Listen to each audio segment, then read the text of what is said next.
अरे लमहराया जूरी पसरी हाय बबुआ हो, लमहर कुल परिवार है।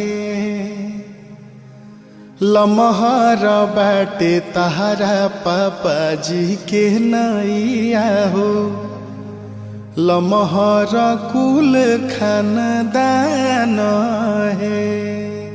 अरे लमहराया जूरी पसरी हाय बबुआ हो, लमहर कुल परिवार है। लमहर बाटे तहरा पापा जी के नैया हो, लमहर कुल खानदान है।